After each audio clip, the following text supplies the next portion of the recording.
예, 여러분 반갑습니다.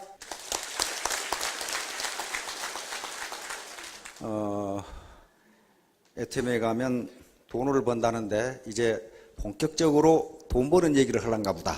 그러는데 저는 돈 버는 얘기를 안 합니다. 일반적으로 학문에는 빛을 주는 학문이 있고 밥을 주는 학문이 있습니다. 빛을 주는 학문은 철학이라든가 종교, 역사, 문학 등이 우리 인간에게 빛을 줍니다. 밥을 주는 학문은 실용학문입니다. 경제학이나 경영학 또는 공학, 의학, 법학 등이 이제 밥을 주는 학문인데요. 교육도 마찬가지입니다. 빛을 주는 교육이 있고 밥을 주는 교육이 있습니다. 항상 교육은 두 개가 밸런스가 유지돼야 됩니다. 밥을 주는 교육만 하게 되면 그럼 배부른 돼지가 되거든요. 빛을 주는 교육만 하게 되면 배고픈 소크라테스가 돼요. 그럼 기왕이면 배부른 소크라테스가 되면 좋잖아요. 그래서 우리 애터미에서는 빛을 주는 교육과 밥을 주는 교육을 동시에 진행합니다.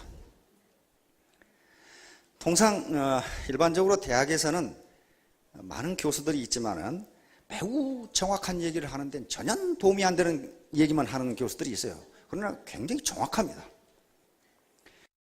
어떤 두 젊은이가 열기구를 타고 세계 일주를 하는데 자기들이 지금 어디쯤 오는지 몰라서 어떤 도시에 열기구를 내렸습니다.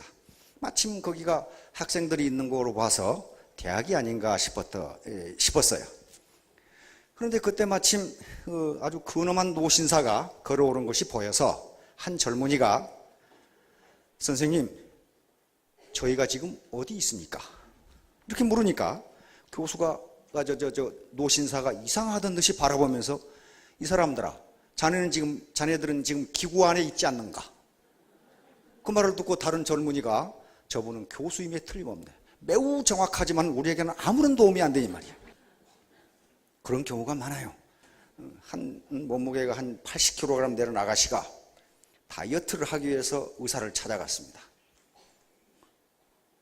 의사가 묻는 말이 지금 몇 킬로그램이십니까? 80kg인데요. 그럼 몸무게가 적게 나갈 때는 몇 킬로그램입니까? 그러니까 이 아가씨가 우리 엄마가 그러는데요. 3kg 나갔다는데요.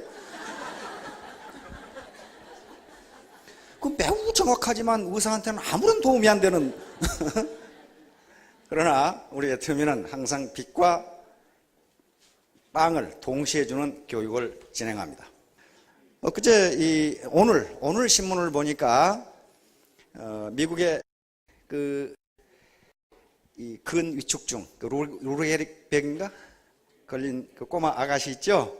꼬마 아가씨가 우리 K-팝 스타를 만나기 위해서 우리나라에 왔다는 뉴스를 받고 이 신문에 크게 났습니다. 샤이니를 만나는 사진인데 휠체어를 타고 이게 지금 어떻게 된 사연이냐 하면요. 캐나다의 재벌, 캐나다 세 번째 부자라고 그러니까 어마어마한 부자일 거예요.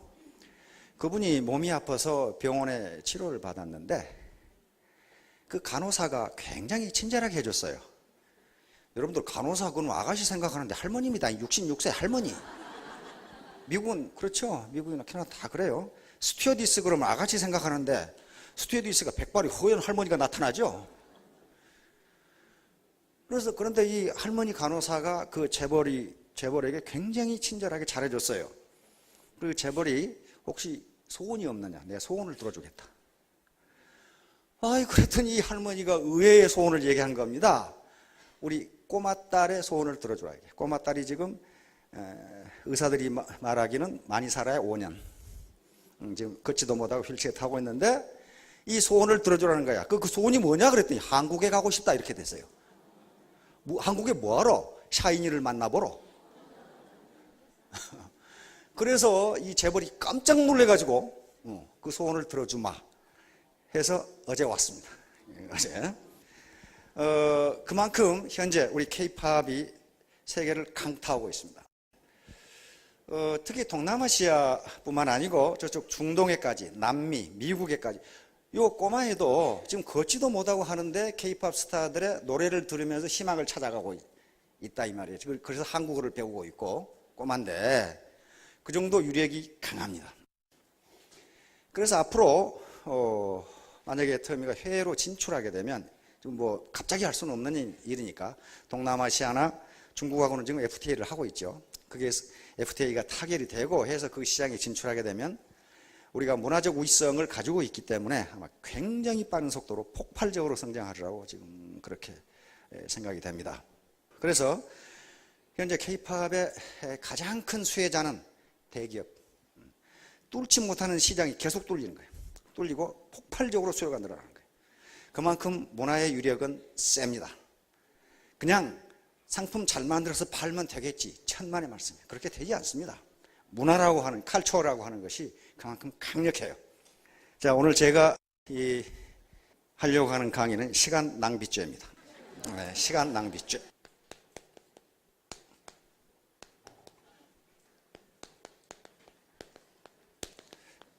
시간 낭비죄. 그러니까 요 강의는요 어디에 나오는 거냐 하면은 이 프로테스탄티즘의 윤리와 자본주의 정신이라고 하는 이 19세기 중반부터 20세기 초에 걸쳐서 세계 최고 지식인 중에 한 사람인 막스 베버라는 사람이 쓴 논문 속에 나옵니다. 그런데 오늘날 지금까지 유럽이 지금 비실되고 있지만은 근세 이후에 세계를 지배하고 있는 것은 유럽입니다. 지금도 유럽이에요. 미국은 유럽에 포함되니까 미국을 비롯한 유럽 국가들이 경제적으로, 군사적으로, 그 다음에 철학적으로, 종교, 문학, 하여간 인문과학이나 사회과학, 자연과학 할 것 없이 유럽이 우위에 서 있어요. 그 원동력이 된 책이 바로 그 책입니다. 조그마한 책이에요. 그걸 우리말로 번역하면 청교도 윤리와 자본주의 정신입니다. 정신이에요, 정신. 정신입니다.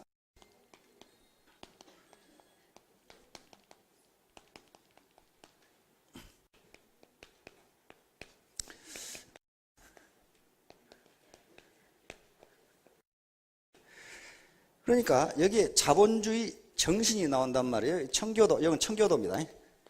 종교개혁 이후에 청교도 윤리입니다. 청교도 윤리가 어떻게 자본주의 정신과 연결되느냐 하는 문제예요. 그런데 이 책에 아주 중대한 말이 나와요. 죄 중에서 가장 무거운 죄 중에서 가장 중죄가 무엇이냐? 시간 낭비죄. 이렇게 딱 나와요. 시간 낭비, 시간을 낭비한 죄. 그 시간을 낭비한 죄는요, 그 죄값은 누가 치러요? 본인이 치러요. 본인이. 그게 뭡니까? 빈곤, 좌절, 무직, 그다음에 불건강. 시간을 낭비한 죄예요. 어떤 사람은 대학을 졸업하고 오라는 데가 너무 많은데 어떤 사람은 오라는 데가 없어. 대학에서 시간을 낭비한 거예요. 그 죄값은 아무도 치르지 않아요. 자기가 직접 치러요. 그런데 막스 베버라는 사람인데, 막스 베버라는 인물인데 왜 시간을 낭비한 죄가 중죄 중에 중죄냐? 그것은 바로 당신이 열심히 일하는 것이 당신을 보내신 신에 대한 의무인데 그 의무를 소홀히 했다는 거예요. 그래서 너는 죽을 죄를 징가하더라고요. 그러니까 게으름을 피우는 것은 그것은 죄 중에 죄다. 그런 얘기예요, 지금. 자, 시간을 낭비한 죄. 이건 죄 중에 죄인데 이걸 어디서 인용을 했냐면은 영화 빠삐용에서 인용을 했습니다. 빠삐용 보셨죠? 프랑스어로 나비라는 뜻이라고 하는데 그 주인공의 가슴에 나비 문신이 그려져 있었기 때문에 그걸 빠삐용이라고 불렀습니다. 그런데 그 빠삐용은 실제로 앙리 샬리에르라고 하는 사람의 자서전이에요. 실제 얘기입니다. 그 얘기가 1969년에 프랑스에서 자기 자서전을 펴냈는데 그것이 1973년에 영화로 만들어지면서 유명해졌어요. 유명해졌어요. 그런데 그 주인공이 스티브 맥킨이라는 아주 근사한 배우입니다. 스티브 맥킨이 빠삐용 역을 맡았는데 젊어서 건달로 지내다가 살인죄로 감옥에 갇히게 됩니다. 근데 그 당시 프랑스가 세계적으로 식민지가 많죠. 남미 기아나라고 하는 섬에 감옥에 갇히게 되는데, 이 사람은 자기가 살인을 저지르지 않았어. 건달로 지내다가 포주를 죽였다는 혐의로 갇혔는데 자기는 사람을 안 죽였다 이 말이야. 그러니까 자꾸 탈옥을 해. 탈옥을 하면 할수록 죄는 더 무거워지죠. 탈옥을 10번을 하다가 감옥에 또 갇혔어. 그래 독방 2년, 독방 5년 그런 식으로. 그래 자기는 억울하는 거야. 이게 사람 안 죽였거든. 자기는 안 죽였어요. 그러다가 꿈을 꿉니다. 자다가 꿈을 꾸는데 재판을 받게 됩니다. 젊은 날 그 건달로 지냈기 때문에 네가 포주를 죽인 혐의를 받게 되고 지금 감옥살을 하는 것이다. 그러니까 너는 사형에 해당하는 죄를 저질렀다. 인생을 낭비한 죄라고 그랬어요. 인생을 낭비한 죄. 근데 인생이 뭡니까? 시간이에요. 시간. 80을 사신다고 하면은 몇 시간입니까? 약 70만 시간 돼요. 70만 시간. 그러면 이 70만 시간을 어떻게 쓰느냐에 따라서 인생이 좌우된다 그런 말이에요. 그러니까 우리가 1시간을 보낸다고 하는 것은 70만 시간 저축한 생명 중에서 1시간 생명을 꺼내 쓰는 거예요. 그만큼 생명이 지금 없어지는 거예요. 그러니까 1시간을 헛되이 낭비하는 것은 생명을 낭비하는 것이도 여기서 인생을 낭비한 죄라 그랬어요. The crime of wasted life 그랬단 말이에요. 인생을 낭비한 죄. 그의 시간을 낭비한 죄예요. 그러니까 너는 지금 그 대가로 여기 감옥에 있는 것이다. 그러면 시간을 낭비했다. 따라서 이 시간이라고 하는 것이 시간을 어떻게 쓰느냐 하는 것이 바로 성공 여부, 한 국가, 한 개인, 한 가정, 한 기업의 성공 여부를 결정합니다. 그런데 그것이 이제 문화하고 관련돼요. 바로 이게 이제 청교도 문화인데, 청교도 윤리라고 하는 것 중에 가장 중요한 것이 뭐냐 하면 시간을 선용하는 거예요. 놀지 말고 일해라. 성경에 그런 말씀이 있죠. 일하지 않는 자 먹지도 말게 하라. 그거예요. 따라서 이 막스 베버의 책에 또 그 앞에 여러 이 청교도 윤리학자들의 책에 부자라고 해서 놀고 먹는 건 죄악이다 그렇게 돼 있어요. 아무리 부자지만은 네가 먹을 건 네가 일해라 그렇게 돼 있단 말이에요. 그러니까 근면할 수밖에 없고 그 문화가 정착이 되니까 청교도 문화가. 그래서 유럽이 그대로 일어납니다. 자, 그러니까 지금 현재 자신의 삶 또는 그 국가의 삶이 경제적으로 어렵고 여러 가지 어렵다면은 과거의 시간을 낭비한 거예요. 낭비한 겁니다.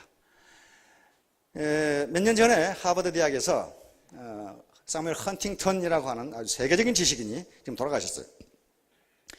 도대체 뭐가 경제 발전을 결정하느냐? 경제 발전이라는 게 무지무지 어려운데 어째서 부자 나라는 계속 더 성장하고 가난뱅이들은 계속 가난하고 왜 그러느냐? 그 원인이 뭐냐? 경제 성장의 원인이 뭐냐 하는 세미나를 세계 석학들이 모여서 2주간 한 적이 있습니다. 그걸 묶어서 책으로 나온 게 문화가 중요하다는 책이에요. 근데 그 결론이 뭐냐 하면은 경제 발전은 문화가 좌우한다. 그렇게 돼 있어요. 다시 말하면 그 나라가 가지고 있는 문화, 그 기업이 가지고 있는 문화, 그 가정이 가지고 있는 문화에 따라서 잘 살고 못 살고가 결정이 된다. 부지런하고 창의적이고 토의하고 공부하고 그 가정은 잘 살게 돼 있다. 지금 그런 얘기죠. 그게 문화예요. 그런데 그 책에 그 하버드 대학 그 세미나에 우리나라 한국 학자들은 한 사람도 참석을 안 했어요. 왜냐하면 그 초청해서 세계적인 학자들만 모였기 때문에 우리나라는 그 세계적인 학자가 없는가 봐. 그래서 저도 초청을 못 받았어요. 뭐 저는 세계적인 학자는 아니니까. 그런데 그 책에 헌팅턴이 서문을 썼는데 서문에가 딱 한국이 첫 글자로 나와요. 한국과 가나를 나는 1960년대 비교해 보고 어쩌면 두 나라가 이렇게 똑같은가? 산업구조, 생산력, GDP, 소득 다 똑같은데 20년이 지나고 난 1990년대, 30년이 지나고 난 90년대 초에 봤더니 한국은 세계 14대 경제대국이 되어 있는데 가나는 지금도 그 모양 그 꼴이다. 그렇게 해놨어요. 이걸 뭘로 설명해야 되느냐? 이것은 문화라고 밖에는 설명할 방법이 없다. 그런 게 서문이 쭉 나와요.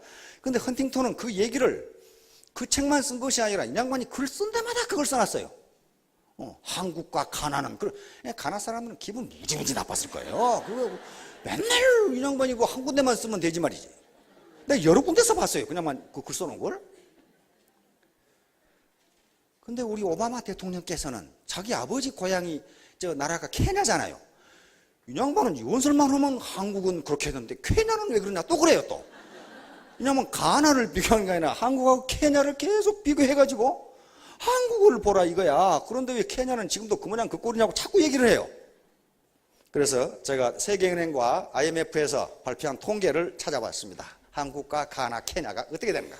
1965년에 우리 국민소득이 $106였어요. 어르신 무지무지 가난했죠. 이때 정말 60년대 전부 다 농사꾼이고 그냥 금년처럼 비가 안 오면 흉년이 들어가지고 야, 이렇게 가면 돼. 옛날 같으면요 전 국민이 동원돼가지고 사고로 시험판이라고 난리 법석이에요. 그렇잖아요. 근데 이때 우리 국민소득이 106, 가나는 무슨 260, 우리보다 2.5배예요. 케냐는 우리하고 정확히 같아요. 그렇죠? 자, 그런데 해가 갈수록 어떻게 됩니까, 지금 이게? 지금 비교한다는 것 자체가 지금 비교가 안 되죠? 자, 작년에 우리가 22,778불로 IMF 통계가 이렇게 잡혀 있습니다. 그런데 가나 1,529, 케냐 851. 그러니까 오바마 대통령이 너희는 뭐 하고 있냐, 이게 지금. 자, 객관적인 조건은 우리가 제일 나빠요. 인구는 4,858만으로 통계에 잡혀 있습니다. 그런데 땅덩어리는 99,828. 인구 밀도가 487이니까 세계 세 번째입니다. 제일 높은 데가 방글라데시, 두 번째가 타이완, 그리고 우리 세 번째예요. 그러니까 사실은 우리 땅에서 나는 식량으로는 30%밖에 못 먹어요. 나머지 70%를 외국에 수입합니다.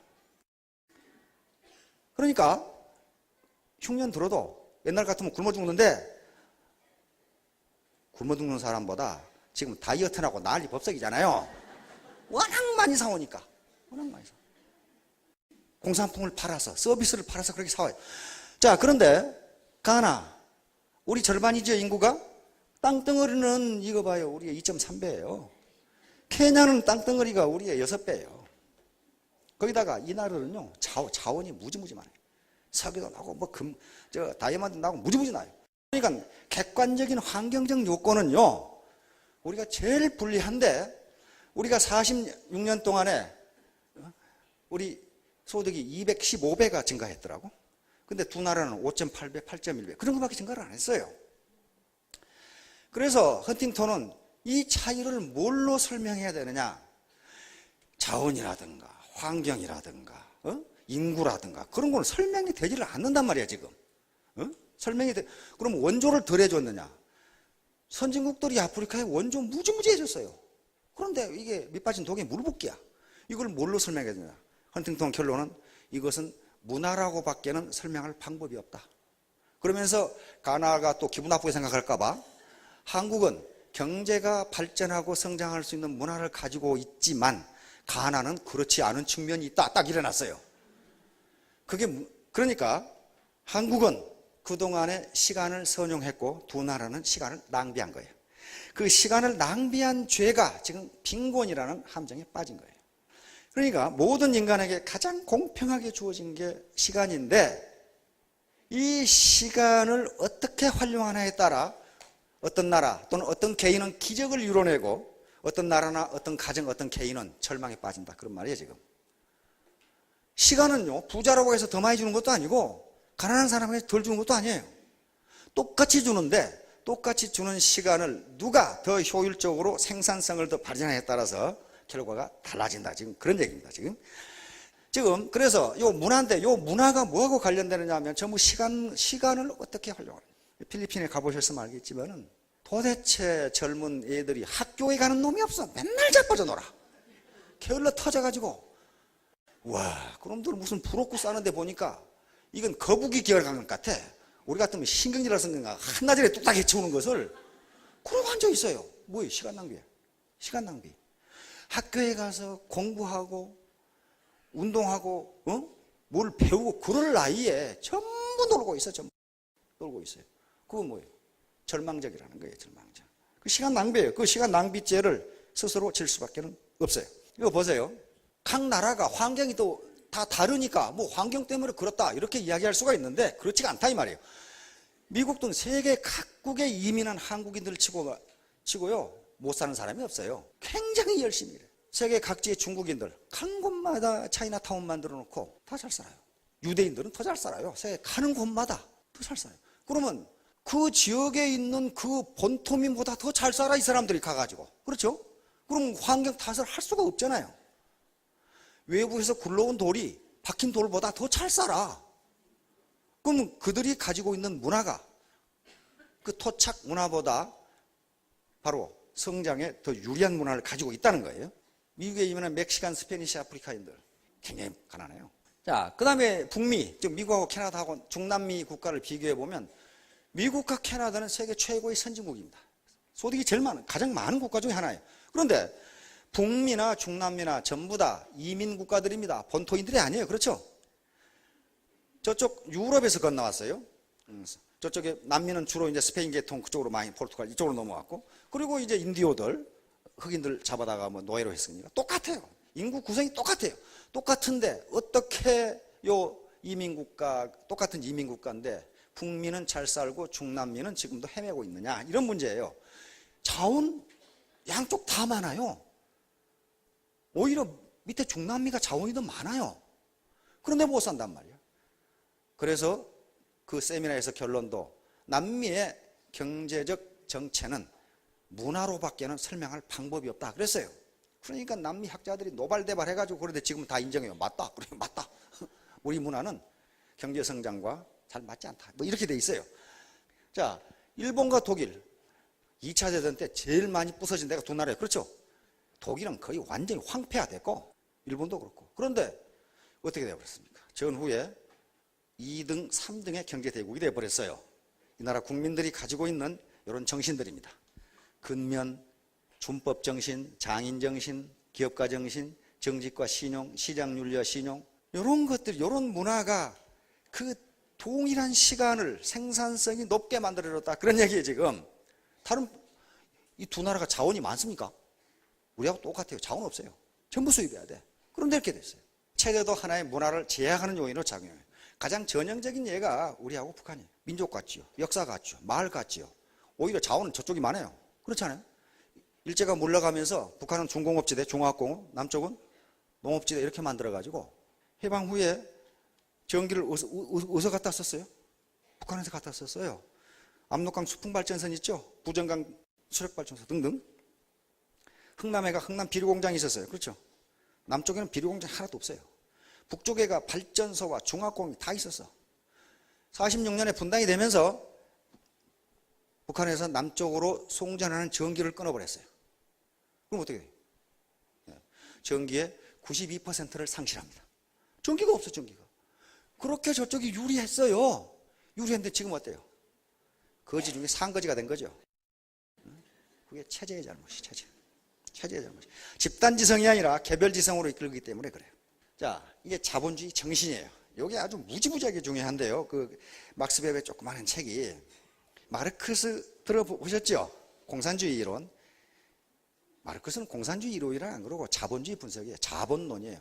그러니까 자본주의를 분석한 것은 자본주의 경제학자가 아니고요, 사회주의 경제학자 마르크스예요. 그런데 마르크스는 하부구조, 다시 말하면 물질, 생산 양식이란가 생산 질서, 이런 것이 우리 인간의 정신구조를 결정한다고 봤어요. 그러니까 자본주의 생산 질서가 생기면서 자본주의적 생각이 나타난다고 봤단 말이에요. 그런데 막스 베버라는 사람이 연구를 해보니까, 조사를 해보니까 어떤 현상이 빚어졌냐면요, 당시 이 16세기에 루터에 의한 종교개혁이 있은 후에 프로테스탄트, 다시 말해 신교도, 청교도가 생겼죠. 그런데 청교도가 사는 도시와, 청교도들이 많은 사는 도시와 마을, 그리고 구교도들이 많이 사는 도시와 마을을 조사해 봤는데 어느 하나의 예도 없이 청교도들이 많이 사는 도시가 훨씬 잘 살아요. 훨씬 잘 살아. 이게 뭐냐, 이게 어떻게 된 거냐.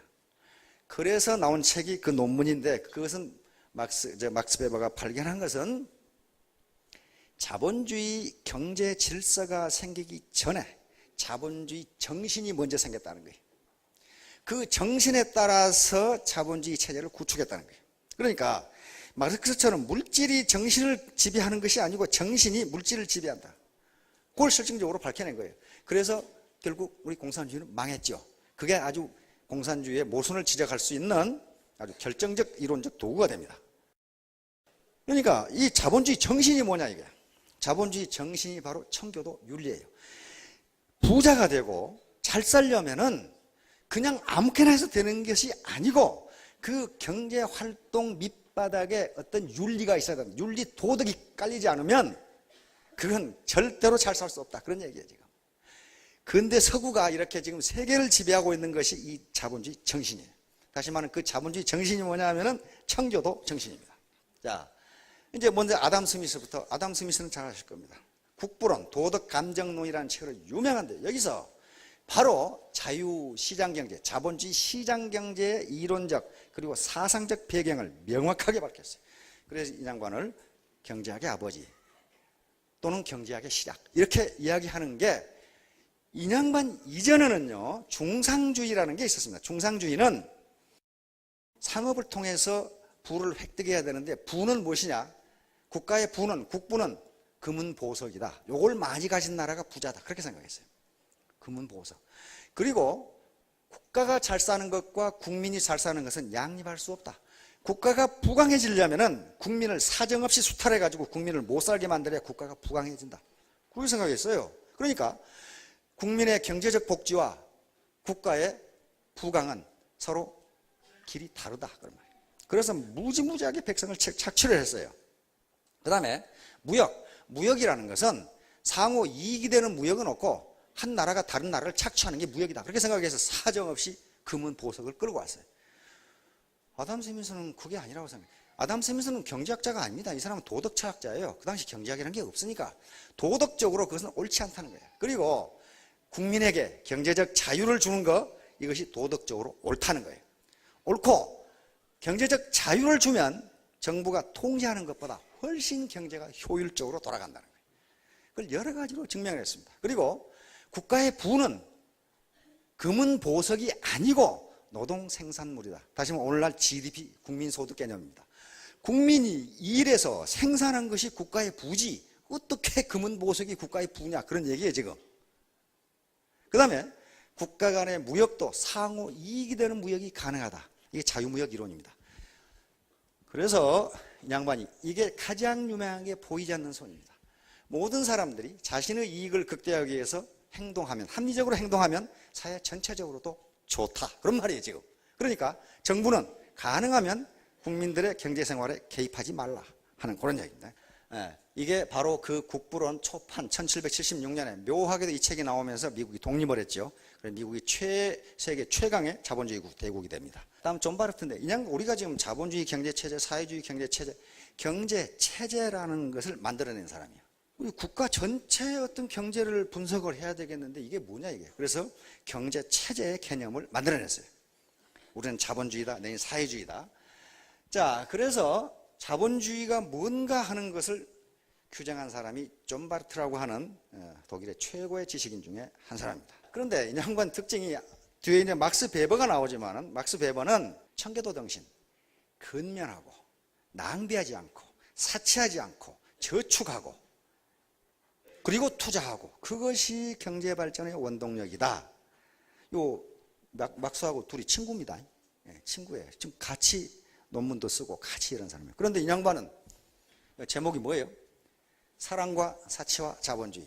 천만의 말씀. 그렇게 전략해가지고는 자본주의가 망한다. 사정없이 사치하고 소비해야 자본주의가 살아남는다. 탁월한 생각이죠.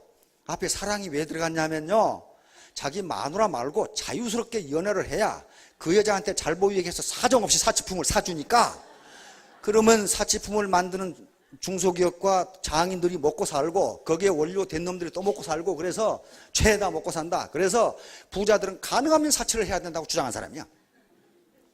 누가 맞아요? 둘 다 맞습니다. 경제개발 초기에는요, 막스 베버처럼 우리 60년대부터 80년대까지 국산품 해용, 저축, 그래도 매년 상주지요. 저축, 모범 누구누구 그래가지고, 어디 일하면서 하루에 된장국 밥 먹고 어쩌고 하면서, 몇천만 원 저축했다. 그런데요, 국민 전체가 된장국 먹고 고무신 입고 그렇게 저축해봐요. 기업이 다 망해버려. 그렇죠? 다 망해요. 그것이 공황이라고 하는 겁니다. 불황 또는 공황이라고 하는 거예요. 그걸 전략의 역설이라고 합니다. 전략하면 좋을 것 같은데 국민 전체가 전략하면 나라가 망한다. 그런 얘기예요, 지금. 그 얘기를 존바르트가 한 거예요. 두 사람 다 맞는 겁니다. 그래서 경제가 일정 수준 이상 성장하면은 반드시 소비가 이루어져야 돼. 그런데 요 말을 이 사람들만 한 거 아니고 우리 박재가 선생이 이런 얘기를 했어요. 실학자 있죠? 정조시대. 경제는 우물과 같다. 퍼쓰지 않으면 말라버린다. 너무 전략하면 국민이 가난하게 된다. 왕은 비단 옷을 입고 금밥그릇에 밥을 먹어야 된다. 그래야 그것을 만드는 놈이 먹고 산다. 그렇게 돼 있어요. 실학자 박재가 선생이 그 얘기를 해놨어요. 벌써. 아담 스미스하고 동시대 인물들입니다. 1700년대 인물들이 똑같은 소리를 해놨어요. 우리 실학자들은 전부 그런 경제 현상을 분석해놨어요. 돈이 있어야 되는데 조선시대에도 전황이라는 게 있습니다. 돈이 없다. 그건 무슨 말이냐면은 국가에서는 동전을 계속 찍어내는데 부자들이 동전이 생기면 전부 항아리에다 집어넣어. 쓰지를 않아. 않으니까 시장에 돈이 없어. 그러니까 어떻게 돼요? 거래가 잘 안 돼. 그럼 뭐가 생깁니까? 물물교환이 생겨요. 물물교환이 생기면 생산이 늘어나지는 않습니다. 조선시대 그게 기록에가 있어요. 돈이 없다. 돈이 지금 국가에서는 계속 찍어내는데 돈이 없다. 돈이 어디 갔냐 이게 지금. 왜? 지금 항아리 속에 다 들어있어. 항아리 속에. 그래서 한국은행에서 돼지정통에 돈 넣지 말라는 게 그겁니다. 왜 그걸 돼지통에 넣냐 이거야. 한국은행에 갖다 놓지. 돈이 은행으로 들어가야 돌잖아요. 근데 거기 놔두면 돈이 사장돼 버려요. 그래서 돈이라는 게 창고 속에 쌓아놓는다고 되는 일 아니에요. 그래서 전번에 그걸 보니까 TV 토론을 보니까 우리나라 부패에 대해서 이야기하더라고. 근데 누가 부패인지 어떻게 알아? 알 수가 있어요. 그 교수가 주장하는 게 5만 원권을 그렇게 찍어내는데 5만 원권이 없다 이게 지금. 전부 다 지금 여기다 꼬불 해놓고 있는 거야. 탈세하느라고. 그렇잖아요. 5만 원권이 거의 없어요. 무지하게 찍어냈는데 그거예요. 어딘가 들어가 버려. 여기다 꼬불 해놔버려. 자, 그래서 이제 막스 베버는 이 양반이 쓴 책이 이겁니다. 이게 아주 학자들이 평가하기는 20세기 정신과학 중에 최고봉이라고 이야기하는 책입니다. 몇 페이지 되지도 않아요. 그런데 어떻게 정신이 물질보다 앞서는가를 실증적으로 논증을 해놓은 책이란 말이에요. 이 책에 바로 시간 낭비죄는 죄 중에 가장 중죄이다. 이렇게 가장 중죄. 일하지 않은 자는 먹지 말게 하라. 부자라도 일해서 먹게 하라. 그 청교도 윤리가 유럽의 경제를 쫙 성장시켜버린 거예요. 게으른 죄가 제일 중죄라 얘기야. 게으른 죄가. 그렇게 나오는 거예요, 이게 지금. 그러면 이제 요것은요, 청교도 정신의 요체인데 요것만 가지고 있으면 성공할 수 있어요. 이건 인류 보편적 가치예요. 이건 청교도들만 가지고 있는 정신이 아니고 이것은 어느 문화권에 얘기해도 저것이 나쁘다. 그렇게 이야기할 수 없어요. 자, 정직. 경제가 성장하려면 서로 상거래가 정직해야 된다는 거예요. 그런데 정직할 수밖에 없는 게 네가 하는 짓을 너를 보내신 네가 보고 있다. 그런 말이에요. 그래 속일 수가 없잖아요. 이걸 죄의 문화라고 합니다. 죄의 문화. 서구의 문화를 죄의 문화라고 그래. 죄의 문화는 누가 보든 안 보든 나를 보내신 이가 나를 보기 때문에 할 수 없다. 그런 얘기예요 지금. 자, 금욕주의. 이것은 돈을 벌었다고 해서 사치하고 낭비하고 허랑방탕하고 그러지 말라는 거예요. 그것은 뭡니까? 돈을 버는 것은 신이 너에게 축복을 해준 건데 신의 축복인 돈을 함부로 쓰는 것은 신에 대한 모독이다. 그렇게 생각했어요. 그러니까 어떻게 됩니까?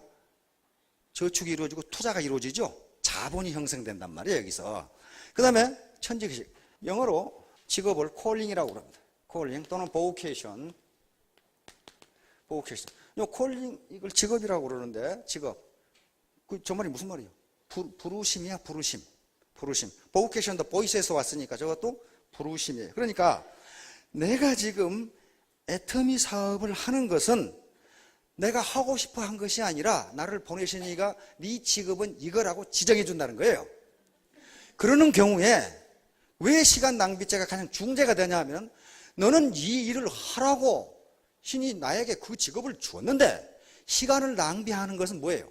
신을 모독하는 거라는 거예요. 그러니까 어때요? 열심히 일한다. 낭비하지 않고 열심히 일한다. 그래서 여기서 시간 선용이라는 개념이 나옵니다. 일하지 않는 자 먹지 말라.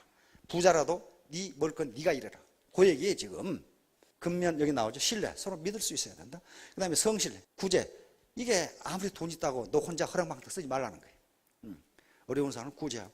이런 개념들이 들어있어요. 관용정신이에요. 관용이라는 거죠. 토러런스. 관용이라는 거죠. 그 다음에 겸손. 겸손하라는 말은 아주 무지무지하게 많이 나와요. 낮아져라, 낮아져라. 그런데 여기서 가장 중요한 게 뭐냐 하는 거예요. 바로 청교도 정신은 종교윤리입니다. 그렇죠? 이건 교회나 신학자들이 이야기한 윤리예요. 그런데 이 청교도 윤리가 시장으로 나왔다는 게 아주 가장 큰 의의가 있어요.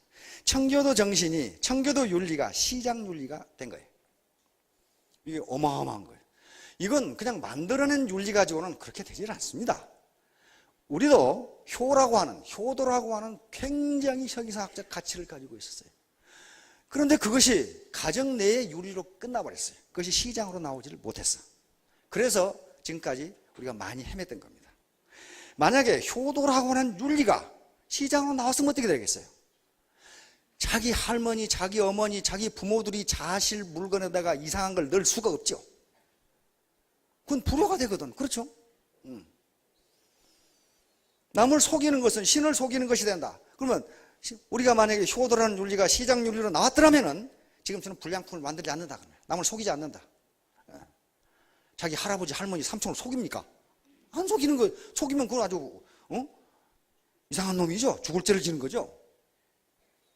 그러나 지금 차츰차츰 우리가 선진국으로 지금 가야 되는데, 그래서 21세기에 현재를 사는 우리 대한민국 국민에게 큰 두 가지 과제가 있습니다.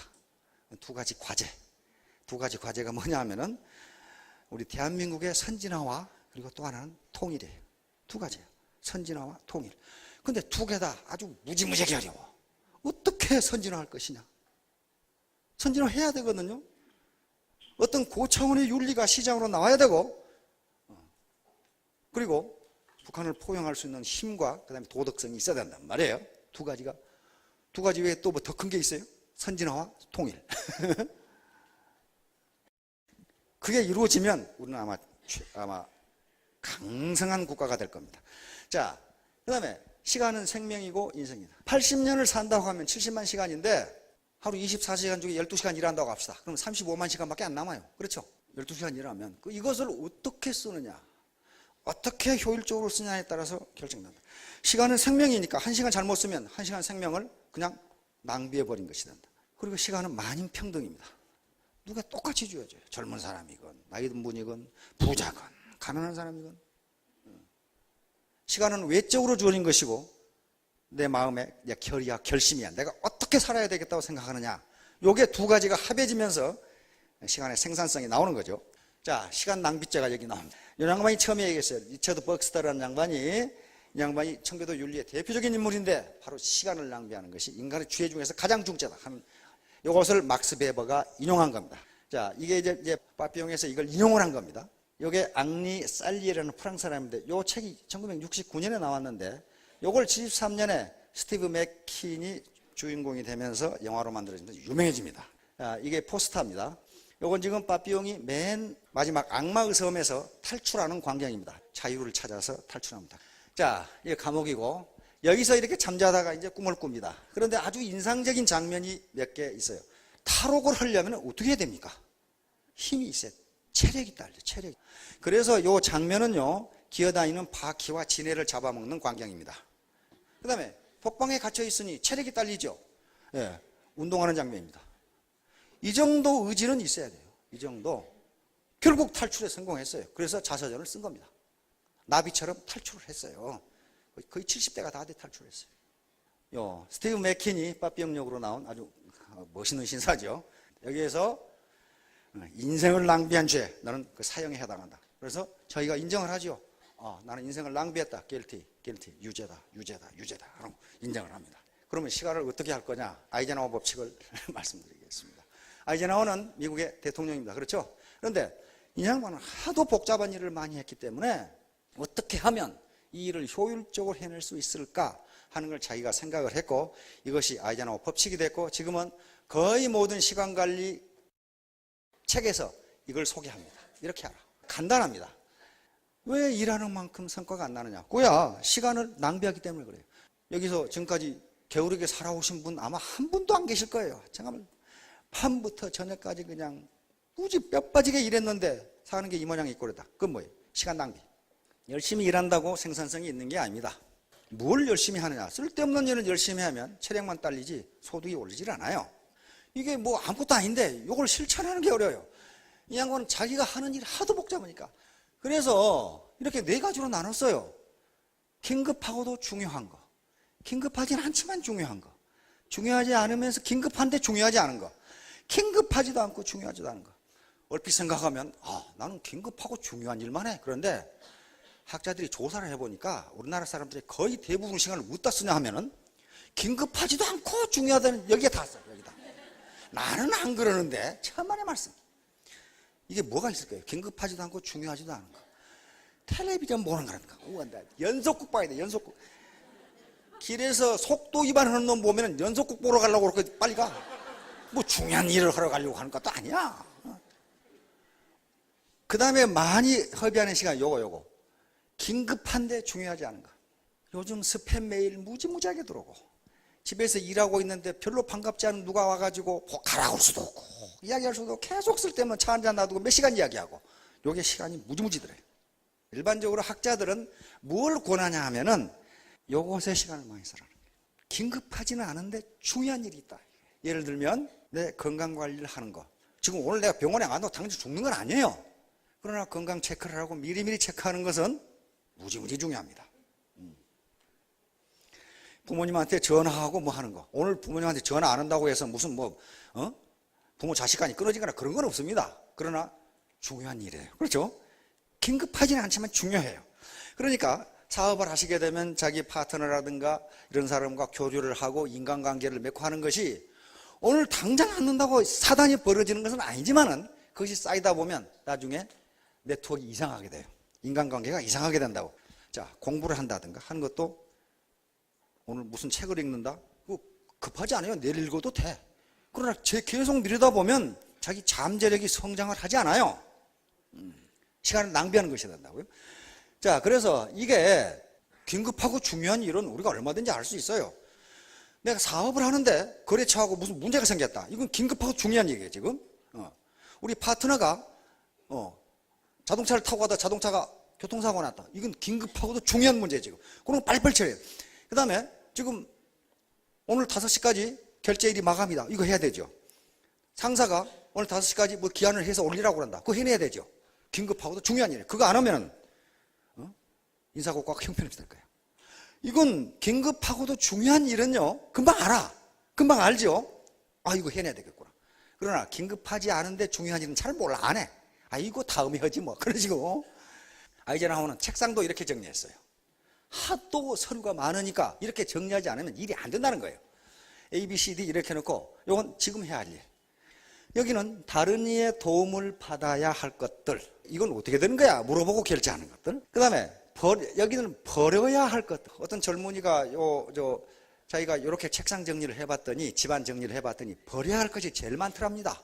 그 다음에 여기는 기타 정리 정돈을 통해 처리할 수, 예를 들면 내가 파일에다 처리해놔야 되겠는데 이것도 즉각 하라는 거예요. 놔두면 요거 쓰레기가 된다는 거예요. 즉각. 이런 식으로 매우 간단하게 정리해두면 된다. 교육학자들이 조사를 해보니까 책상 정돈이 잘 된 어린이가 성적이 좋더랍니다. 뭐냐면 요게 머리가 정돈이 잘 돼 있어. 책상이 어지러 있는 어린이는 머리가 시끌시끌하더래요. 정돈이 안 돼, 정돈이. 그래서 요것은 우리 사업자들뿐만 아니고 자녀들에게도 책상 정돈, 이건 평소에 하면요 그렇게 어렵지가 않아요. 그냥 쌓아두니까 밀어두니까 에이구 다음에 하지 뭐. 그러다가 저는 이 군대 생활을 오래 했으니까 군대에서의 정리정돈이 가장 좋아요. 제가 보기에는. 왜 그렇게 합니까? 군대는 만약에 비상사태가 벌어지면요 불을 켜지 않습니다. 비상사태 벌어졌는데 불 켜면 어떻게 돼요? 그 타겟이 되죠. 불을 켜지 않기 때문에 껌껌한 데서도 내 총이 어디 있고 철모가 어디 있고 수통이 어디 있고 내 칼이 대검이 어디 있는지를 알아야 돼요.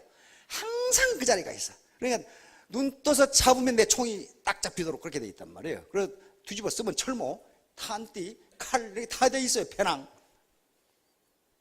그러니까 뭡니까? 시간 낭비가 없어요. 만약에 군대에서 내 총 어딨냐 이거 이따구로 해가지고 이게 전쟁이 되겠어 이게? 야 이거 내 대검 어딨어 이놈들아 뭐 이래가지고 되겠나 이 말이에요. 이건 장교고 병사고 부사관까지 다 이렇게 해요. 제자리에 반드시 있어. 총은 어디, 철문은 어디, 수통은 어디, 칼은 어디 이렇게 돼 있단 말이에요.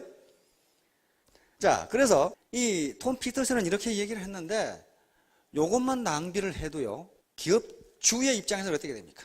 사원들 일명이 25분, 30분만 낭비를 해도 10,000명의 사원을 거느리고 있는 그 양반은 하루에 5,000시간 쏘려보는 거예요. 30분만 해도. 그렇잖아요.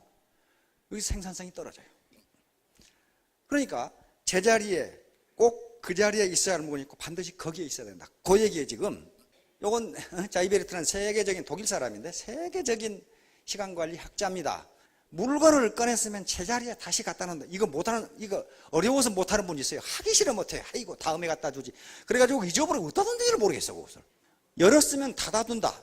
이거 못하는 사람이 있겠냐고. 근데 이게 시간을 전략해준다. 시간 낭비를 막아준다는 거예요. 떨어뜨렸으면 다시 줍는다.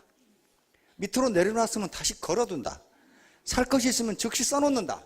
그 다음에 수리할 것이 있으면 일주일 안에 해놓는다. 요게 아무것도 아닌 것 같은데요. 시간을 엄청나게 전략해 줍니다. 엄청나게 전략해 줘요. 자, 이제 고난 임파워먼트인데 요것도 시간을 전략하는 방법입니다. 모든 일을 자기 혼자서 하려고 하지 말고 파트너, 스폰서하고 논의해서 하라는 거예요. 이게 논의해서 하라는 거예요. 이게 모든 일을 어떻게 혼자서 다 합니까? 일반적으로 기업의 경영주가 내가 없으면 일이 안 돼. 그런 사람은요 얼마 못 가서 거기 망합니다. 지가 다 했다는 거거든. 부하의 일은 부하에게 줘야 돼요. 그래서 아이젠하워 장군이 유명해진 겁니다. 아이젠하워 장군이 미국 대통령이 됐을 때 역사학자들은 아마 미국 역사상 가장 무능한 대통령이 될 것이다. 그렇게 생각했어요. 그러나 지금은 가장 위대한 대통령 중에 한 사람으로 보고 있어요. 이 양반은 참모들이 서류를 가져오면 그 읽지를 않아요. 그러면서 그냥 사인하고 뭔 얘기하냐? 골프 얘기해. 자네 어째 몇 타쳤어? 뭐 이런 것만 한단 말이에요. 대통령이 돼가지고도 골프를 워낙 좋아해서, 근데 골프를 잘 치는 건 아닙니다. 골프를 워낙 좋아해가지고 근무 시간에 골프를 치다 기자들한테 걸렸어요. 그래가지고 욕을 바가지로 얻어먹었어. 어떻게 대통령이 말이야 근무 시간에 골프 치고 있냐 이거야. 그런데 아이젠하워 장군은 당당하게 얘기했습니다. 나는 미 합중국의 대통령이 해야 할 일이 두 가지라고 생각한다. 그 이상은 해서는 안 된다. 뭐냐? 하나는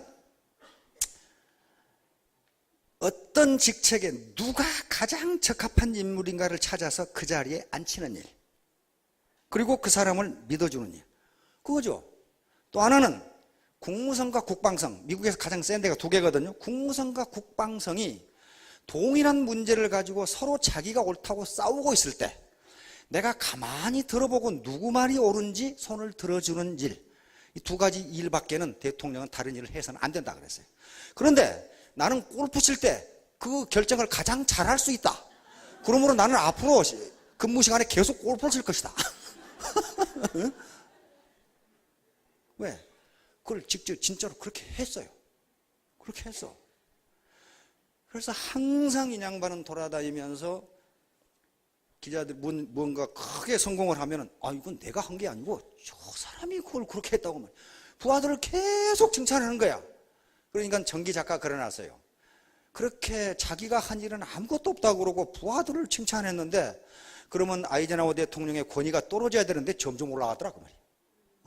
내가 한 게 아니고 이 장관이 말이야 워낙 일을 잘해가 전부 그렇게 했어요. 그래서 위대한 대통령이 됐고 세계 최강의 국가를 만들어 버렸어요. 왜? 그 자리에 누가 가장 적합한가 그 사람을 골라서 거기 갖다 놨어요. 그리고 그 사람이 하는 일을 그냥 믿어버렸어요. 믿으니까 어떻게 됩니까? 그 사람은 농땡이 핍니까? 안 그래요.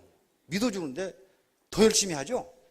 그래서 미국에서도 손을 대지 않는 경영자, 손을 대지 않는 경영자라는 것은 아이젠하워 장군처럼 그 자리에 누가 가장 적합하냐 그 사람을 거기 앉혀고 거기에 믿어버리고 CEO는 전략적 결정만 한다고 말이에요. 손을 대는 경영자는 일일이 간섭한다고 말이에요. 일일이 간섭하니까 밑에 사람이 일을 하겠어요 안 하겠어요? 안 한다는 거예요. 아이고 지 알아서 하겠지. 안 해버린다는 거예요. 그런 기업들이 대부분 망했습니다. 자, 이 일의 우선순위와 파레토 법칙. 파레토는 이태리의 경제학자입니다.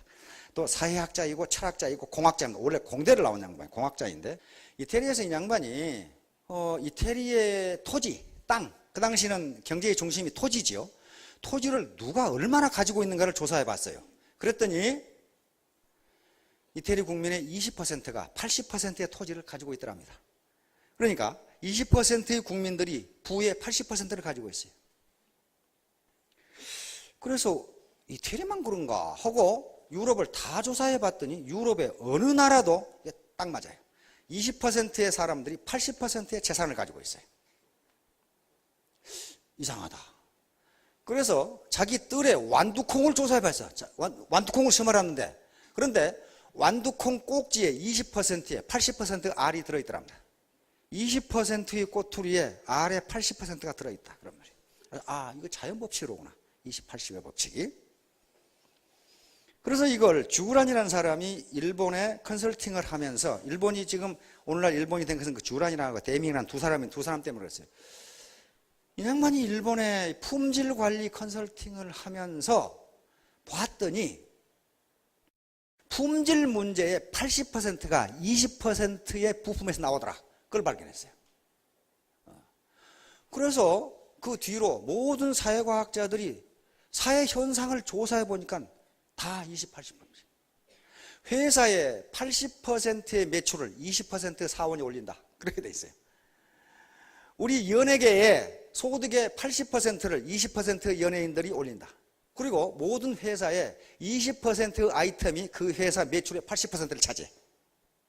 그러니까 무슨 얘기냐 하면요, 우리가 해야 할 일 전체 100%라 하면 그 중에 20%의 아까 중요한 일들이 당신의 소득의 80%를 결정한다. 그런 말이에요. 그러니까 우리가 시간이 한정되어 있는데 모든 일을 다 할 수 없으니 중요하고도 긴급한 거, 그 다음에 긴급하지는 않지만 중요한 거, 이게 20%라는 거예요. 일의 20%.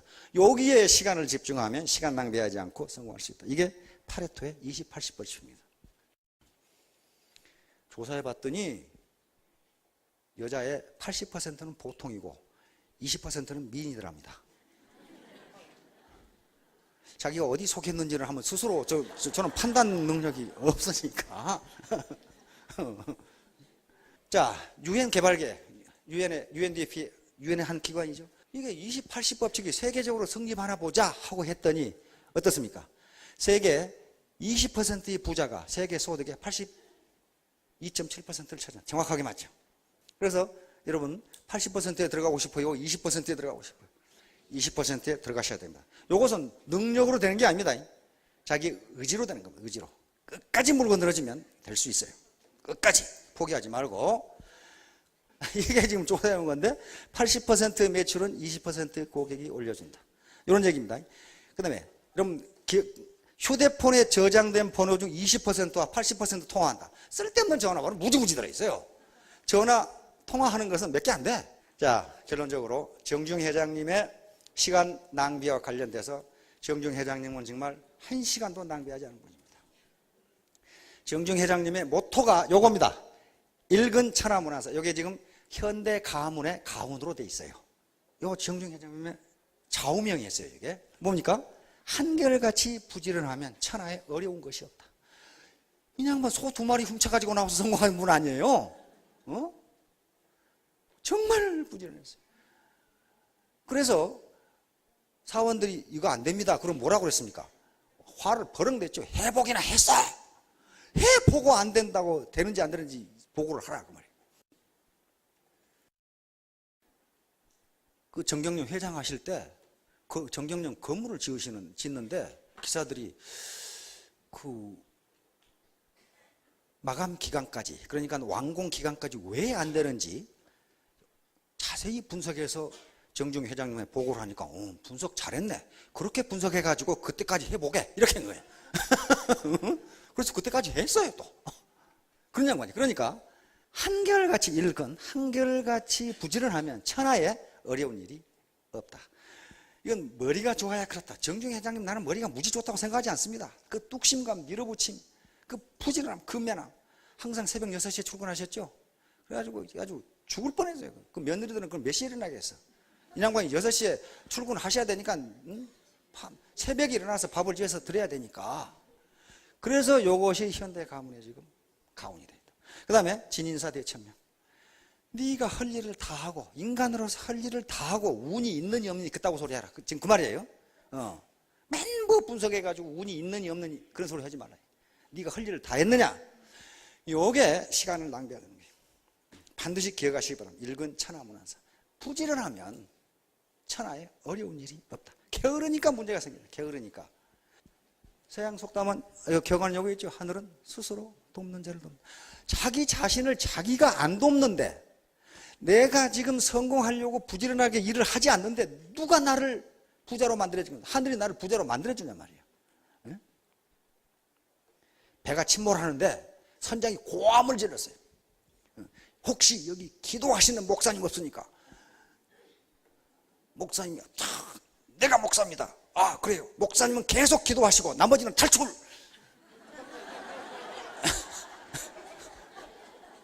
구명 중에 하나가 부족했거든. 그러니까 계속 기도하시고. 기도해서 될 일이 아니야. 그때 배가 가라앉으면 탈출해야지. 에? 하늘은 스스로 돕는 자를 돕는다. 네 자신이 네가 부자가 되겠다고 노력하지 않는데 운이 너를 부자로 만들어주지 않는다. 네가 성공하겠다고 결의를 다지지 않는데 누가 너를 성공시켜 주겠나. 하늘은 스스로 돕는 자를 돕는다. 그 다음에 스티브 잡스.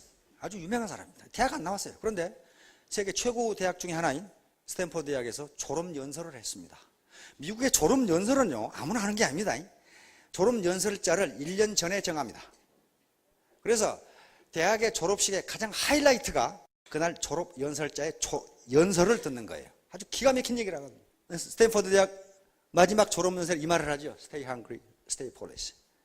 항상 배고픔 상태, 즉 항상 뭔가를 이루려고 갈망하라는 거예요. 이거예요. Stay foolish, 우직하게. 다시 말하면 바보가 되라 그 말이에요. Stay clever 그러지 않았어요. 그렇죠? 영악하게 행동하라.